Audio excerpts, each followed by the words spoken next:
네, 이재명 대표에 대한 검찰의 기소 이후에 민주당이 당대표직 유지 결정을 내놨죠. 비명계에서는 셀프 구제다 이런 비판도 나오고 있는 상황인데요. 민주당 상황 좀 들어보겠습니다. 최재성 전 청와대 정무수석 나와 계십니다. 어서 오세요. 안녕하세요. 예. 먼저 당원 80조 예외로 하겠다 이렇게 민주당이 이제 결정을 했는데 이 결정에 대해서는 어떻게 보십니까? 우선은 이제 그 조항 자체가 사실은 양당의 공의 적용되는 법 개정을 통해서는 할 수 있어요. 예. 그런데 민주당은 있고 다른 당은 없는 조항 아니에요. 그러니까 민주당이 자꾸 그걸 놓고 논란에 빠지고 늪에 빠지는 거죠. 보궐선거가 발생하는 귀책이 있는 당은 후보를 내지 않는다. 이것도 법으로 정할 문제지. 각 정당의 괜히 이제 혁신 경쟁 같은 거를 통해서 한 정당에게만 적용되는 당원이나 당규 개정을 통해서 그렇게 하는 거는 무리가 있습니다. 예. 그러니까 그런 안을 갖고 있지 않은 국민의힘은 그걸 갖고 비판을 하고 그런 안을 갖고 있는 민주당은 맨날 그 늪에 빠지는 거거든요. 그 점이 하나 있고요. 예. 법도 그렇지만 이 당원 80조도 제정 내지는 개정 당시에 입법 취지가 있듯이 예. 이것도 제정 취지가 있거든요.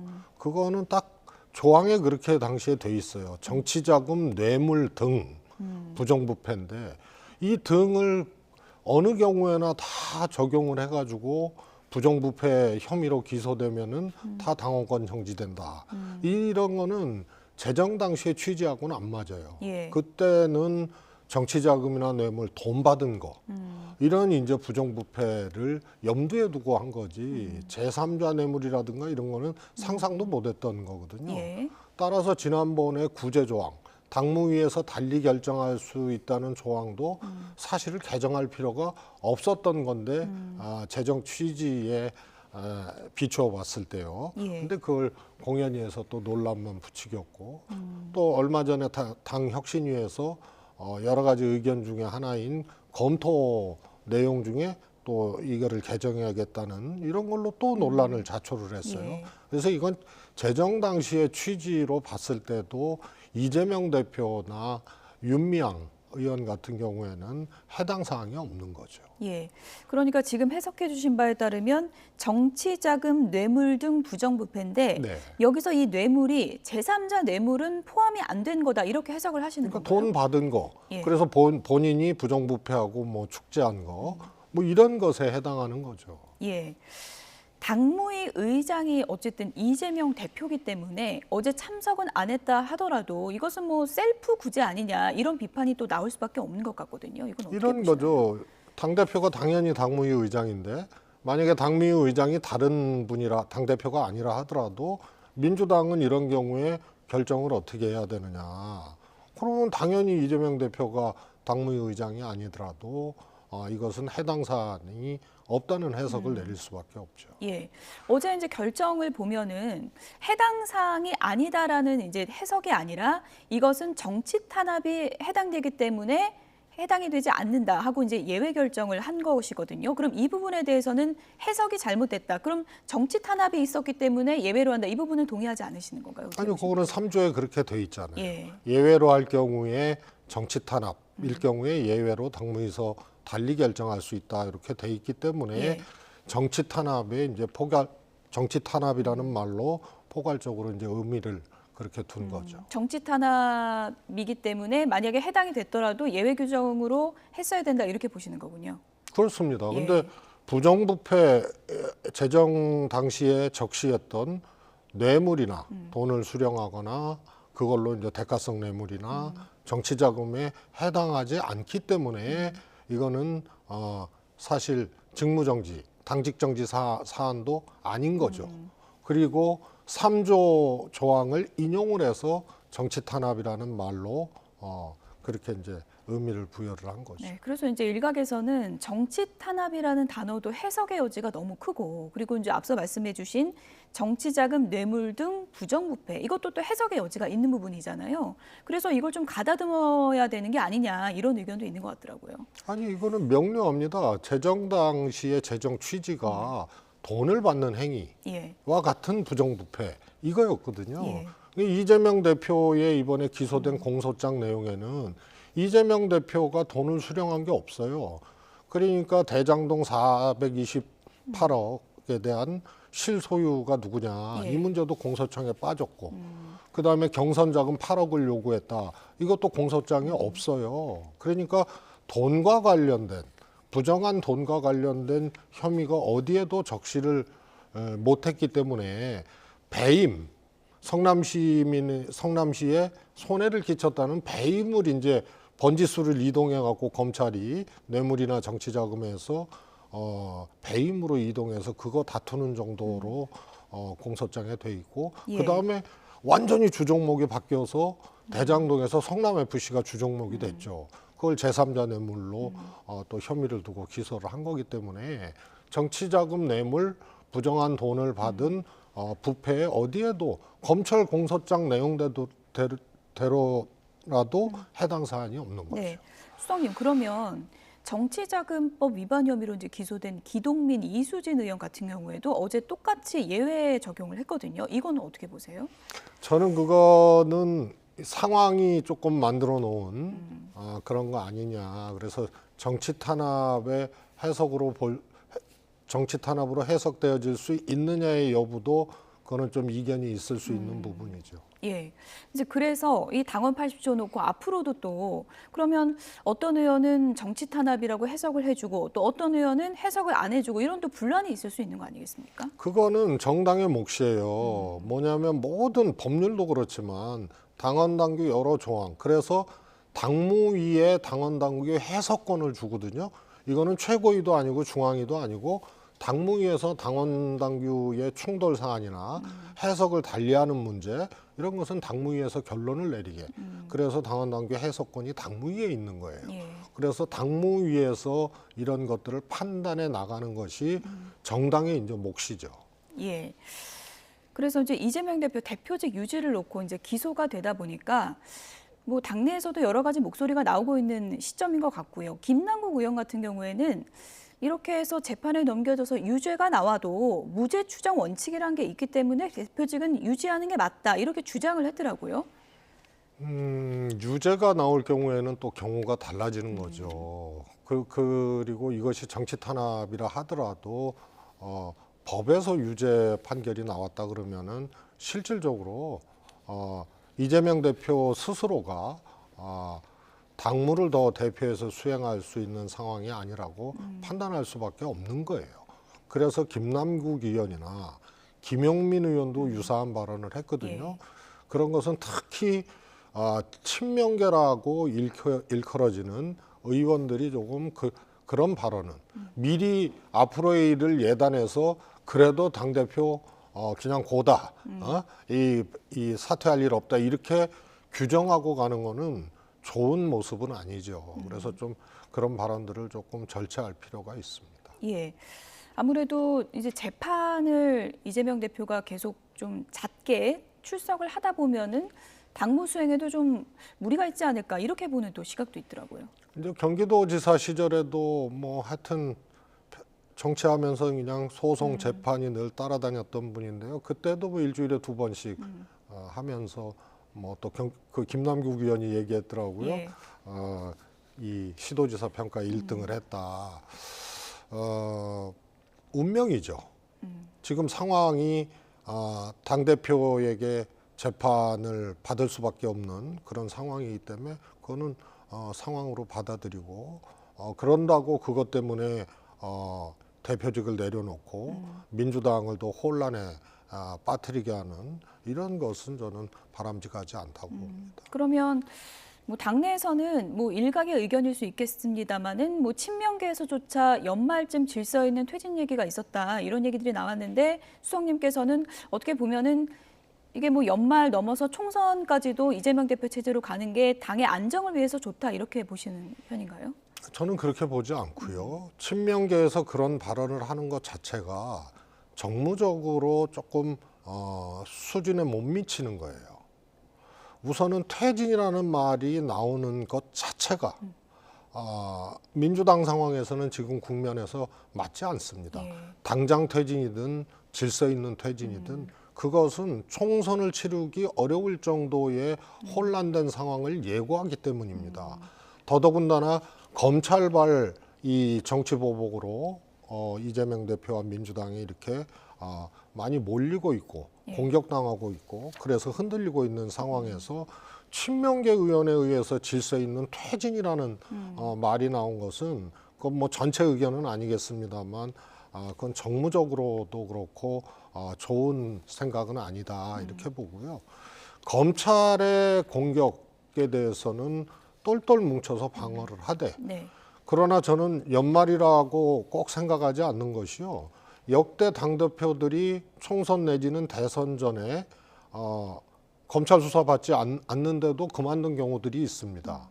또 당대표는 유지하더라도 합당하는 경우가 있고 그 대표의 그 당으로는 총선이나 지방선거 치를 수 없다고 판단되면 합당하고 그게 김한길 안철수 대표 합당이었고요.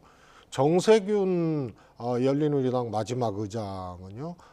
열린우리당을 해산했어요. 열린우리당으로 총선 치를 수 없으니까. 그래서 대통합민주신당으로 나중에 제3지대 통합을 해서 그걸로 2008년 총선을 치렀거든요. 그래서 그 대표의 그 당으로 안 되겠다 그러면은 합당도 하고 해산도 하고 이랬던 겁니다. 이재명 대표도 검찰의 공격 때문에 퇴진 운운 뭐 질서 있는 퇴진 운운할 것이 아니고 기소 이후에 앞으로 몇 달 동안 민심을 회복하지 못하고 이 정당 지지율로는 총선 돌파를 할 수 없다고 생각되면 그거는 못하는 거예요. 그래서 검찰의 공격에 대한 대응과 민심이 이반돼 가지고 총선 치를 수 없는 상황과 이거는 분리해서 봐야 되는 거죠. 그래서 연말까지라는 것도 누구에게 질서 있는 퇴진이라는 명분으로 연말까지는 이재명 대표다 이런 것은 어떤 당대표에게도 부여된 고유의 시간표가 아니에요.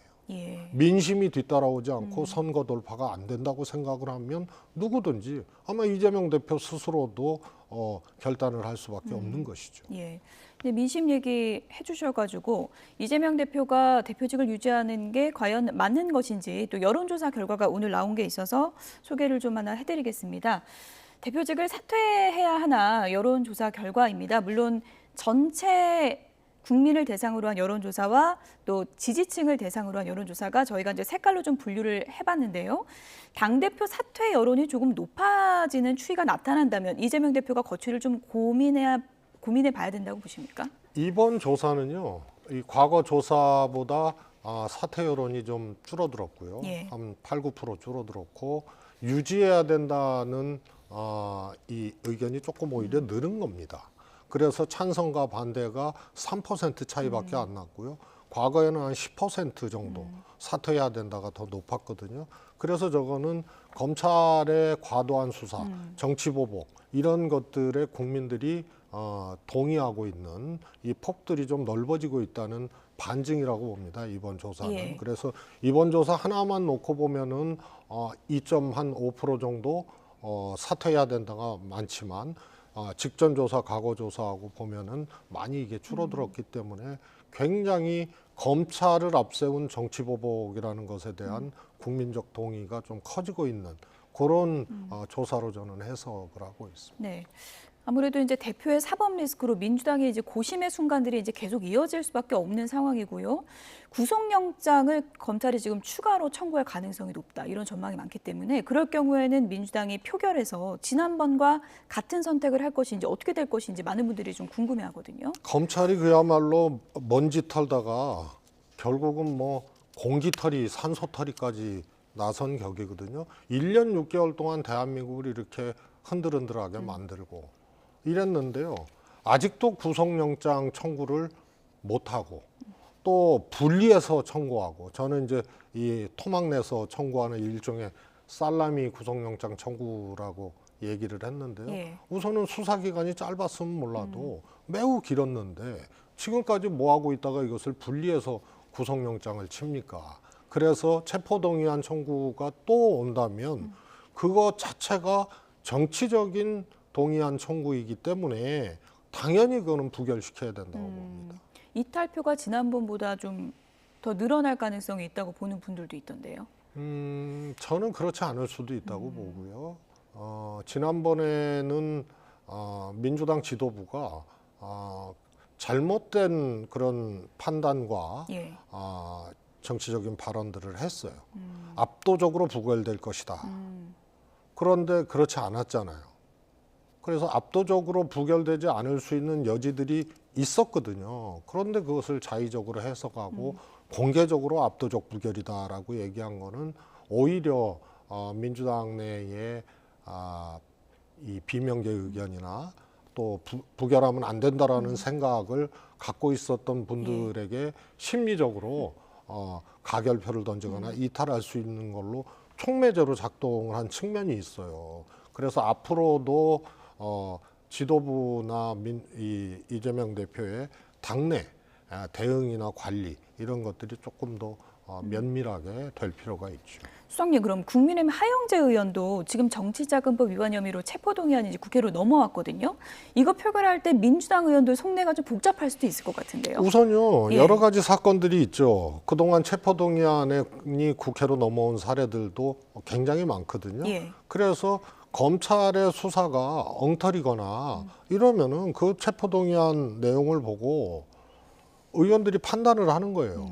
그래서 과거에 정당을 떠나서 부결된 사례들을 보면 이게 너무 엉터리다, 검찰이. 그러면은 이제 부결이 됐고요. 하의원 같은 경우에는 그 내용을 이제 의원들이 받아보고 판단을 하겠죠. 이재명 대표의 경우처럼 증거도 없고 검찰이 주장만 하고 공소장에도 아예 주장했던 것을 빼놓고 그리고 다른 종목을 갖다 붙이고 그것도 다툼의 여지가 있는 배임이나 이런 거 갖다 붙이고 이런 경우하고 만약에 하의원 같은 경우에 정치자금 수수, 공천대가 정치자금 수수 아니에요? 그것이 명백한 증거나 이런 것들이 함께 돼서 온다면 그거는 조금 다른 경우가 되겠죠. 의원분들이 그 내용을 꼼꼼히 다 읽으시나요? 다 보죠. 예. 그러니까 하의원 같은 경우는 지금 속단할 수는 없다. 내용을 보고 판단할 것이다. 이렇게 보시는 그렇습니다. 거군요. 근데 증거가 명백하고 뭐 예를 들어서 뭐 계좌라든가 뭐 등등등 또 혹은 자금 출처, 용처 이런 것들이 뒷받침되고 예. 이러면은 그런 것들은 의원들이 가결을 시키겠죠. 전략적 부결 가능성은 없다고 보십니까? 저는 뭐 개별 의원에 대해서 예. 그다음에 이재명 민주당 대표하고 하의원하고 수평적으로 이렇게 묶어서 그런 경우도 그러면은 부결시켜야 되는 거 아니냐 예. 이런 경우는 뭐 수평적으로 묶을 사안도 아니지만 정치적으로 또 하나는 모든 사안마다 다 경우가 다르다 이렇게 말씀드리고 싶습니다. 예. 얼마 전에 문재인 전 대통령 발언을 또 언론 통해서 전해주셨는데 이재명 대표 외에 사실 마땅한 대안이 없다 이렇게 얘기를 했다고 이제 전해주셨는데 정확한 워딩이 어떤 내용이었습니까? 이제 박지원 전 원장은 그렇게 말씀을 예. 했다고 전언을 했고요.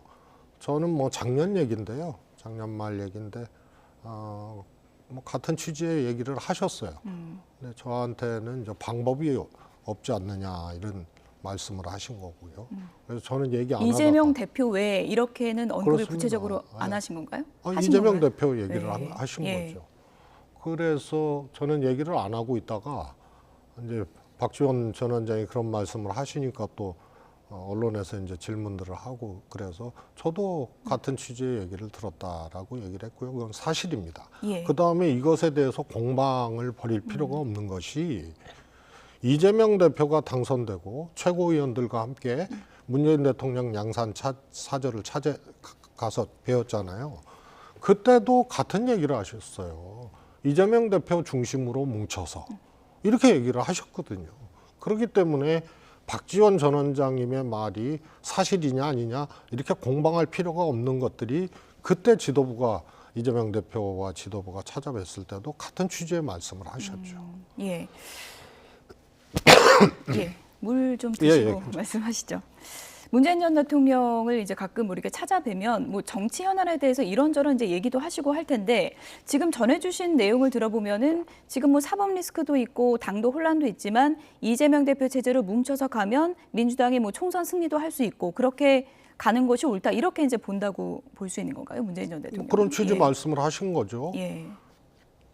지도부 찾아뵀을 때도 같은 취지의 말씀을 하셨고 이번에 박지원 전 원장은 주어가 이재명 대표예요. 이재명 대표 외에 대안이 없다. 그다음에 박용진 의원이 찾아갔을 때는 주어가 민주당이에요. 민주당이 더 변화하고 결단하고 그다음에 화합하면 혁신하면? 이거거든요. 예. 그래서 하나는 이재명 대표 대안 없다. 그리고 이재명 주어고요. 예. 하나는 민주당이에요. 근데 이것을 민주당이 더 변화하고 결단하고 요거의 결단을 민주당인데 이재명 대표로 바꿔치기 하는 거는 그건 온당치가 않죠. 예. 그건 명료합니다. 그건. 문재인 전 대통령은 직접 종종 뵙습니까? 수석님이? 가끔 예. 만나시면은 정치 현안 얘기도 많이 하시나요? 뭐 아무래도 좀 하고요. 특히 안보 관련된 뭐 문재인 정부 인사들을 막 기소했잖아요. 그것에 대해서 굉장히 안타까워하시고 있을 수 없는 일을 이 정부가 하고 있기 때문에 굉장히 속상해하시고 그렇죠. 그리고 뭐 저하고 이렇게 뵐 때는 집 얘기를 많이 합니다. 저도 산속에 예. 집 짓고 살고 있고요. 원래 문재인 대통령도 이렇게 공동주택이 아니잖아요. 예. 그러니까 그렇게 살면은 이제 서로 할 얘기들이 있거든요. 뭐 텃밭 얘기부터 뭐 소소한 일상. 예, 그런 예. 얘기 많이 이번에 말씀하시죠. 문재인 전 대통령이 책방도 낸다 그래서 네, 네. 책방은 어떤 목적 때문에 내는 건가? 또 여러 추측이 있더라고요. 문 대통령께서 말씀도 직접 하셨지만 거의 독서하시는 것이 뭐라 그럴까요? 습관을 떠나서 이렇게 병적인 수준 아, 그렇습니까? 이다라고 스스로도 그렇게 말씀을 하셔요. 그래서 전직 대통령이 뭐 정치 일선에 나서는 것도 뭐 당신도 그건 뭐 바람직하지 않게 생각하고 하니까 이 좋아하는 책 이걸 통해서 책방을 내고 하는 것은 일종의 전직 대통령이자 책을 좋아하는 사람으로서 할 수 있는 이제 그런 행위라고 봐야죠. 잊혀지고 싶다고 했지만 언론에 자주 문재인 전 대통령 얘기가 등장하고 또 전원이 민주당의 이슈와 관련해서 상당히 좀 부각되는 측면이 있거든요. 문재인 전 대통령의 존재감이라고 할까요? 어떤 부분 때문에 계속 이렇게 화제가 된다고 보십니까? 전직 대통령이니까요. 그리고 이 정부가 문재인 정부, 문재인 대통령이라는 글자를 빼면 자신들의 실책이나 정책적으로 잘못된 오류에 대해서 해명을 못 하잖아요. 문정부 때 이랬고, 문정부 때 한 일이고, 전부 문재인 정부, 이번에 이 한일 정상회담 때도 그렇게 어처구니 없는 이 소위 말해서 등판 자체를 내줘버린 거죠. 일본의 수건을 그냥 한 방에 다 풀어준 경우인데, 그것도 강제징용 문제로 문재인 정부가 뭐 했냐. 그것을 해결한 거다. 이런 식으로. 그래서 문재인 대통령의 소환은 이 정부 또 윤 대통령이 직접 이 정부나 윤 대통령이 또 국민의힘이 정치적으로 소환을 많이 한 거예요. 그래서 서훈 원장이라든가 이런 분들 이제 기소한 거라든가 이런 게 다 문 대통령을 자꾸 소환을 하는 거고요. 국민의당에서도 문 대통령이 입장을 내라 그러고 뭐 문 대통령을 공격하고 막 이러니까 이 정부에 의해서 이 정권에 의해서 소환을 본의 아니게 많이 당하신 거죠. 예. 일본 얘기하셔서 그 얘기도 좀 여쭙겠습니다. 이재명 대표가 독도의 날 만들자라고 주장을 하고 있는데 동의하십니까? 저는 개인적으로는 동의하지 않습니다. 우리가 이제 조용한 정책을 했거든요. 독도 문제에 대해서는. 왜냐하면 일본이 다케시마라고 하고 자기네 땅이라고 해도 사실 증빙할 수 있는 역사적 사료라든가 이런 것들이 턱없어요. 그리고 우리가 70년 동안 실효적 지배를 하고 있잖아요. 그래서 일본은 이것을 분쟁 지역화로 만들어서 국제사법재판소 ICJ로 갖고 가는 게 목적이거든요. 근데 이 ICJ는 양국이 동의했을 때 소송으로 가는 거예요. 그래서 그런 사례들이 있죠. 예. 예를 들어서 태국하고 캄보디아 영토 분쟁이라든가. 그런데 우리가 동의할 필요가 없잖아요. 실효적 지배를 하고 있으니까. 그래서 우리는 조용한 정책을 하는 거고 일본은 자꾸 찌르고 부각시키려고 하는 거고, 그래서 분쟁 지역화하려는 일본의 의도에 말려들지 말아야 된다. 이 기준을 분명히 하면 굳이 독도의 날을 국가기념일로 제정할 필요는 없다. 이렇게 봅니다. 분쟁 지역화하는 것은 옳지 않다고. 일본은 실효적 점유를 안 하고 있잖아요. 그리고 시네마현에 편입된 거 1905년을 자신들이 자의적으로 한 5년을 유일한 근거로 내세우고 있고, 그때 일본인 어부가 고기잡이를 나갔다. 근데 그 울릉도에서 출항한 거거든요. 예. 그래서 맞지 않는 주장을 하고 있기 때문에 일본이 다케시마의 날을 정했다고 우리가 또 독도의 날을 그것도 국가기념일로 정하게 되면은 분쟁지역화 되는 거죠. 그래서 이명박 대통령하고 비슷한 길을 윤석열 대통령이 갈 수 있어요. 이명박 대통령도 조금 일본과 관계 개선을 해보려고 막 하다가 예. 너무 친일적인 거 아니냐 이런 국내 여론의 비판을 받고 이게 비등해지니까 임기 말에 갑자기 헬기 타고 독도 갔거든요. 대통령이 헬기 타고 독도 가는 순간 그거는 분쟁 지역화 되는 데에 오히려 기여를 하는 거예요. 그래서 윤석열 대통령도 이렇게 막 그야말로 대한민국 역사와 국민을 등지고 일본 편에 완전히 엎어지는 듯한 이런 자세로는 국민들의 어떤 반발 이것에 부딪혀서 결국은 또 나중에 헬기 타고 독도 가는 우를 범할 수도 있죠. 예. 오늘 뭐 한일 관계 관련해서도 여러 가지 여쭙고 싶었는데 시간 관계상 다음에 다시 한번 또 모시고 여쭙겠습니다. 지금까지 최재성 전 청와대 정무수석이었습니다. 고맙습니다. 감사합니다.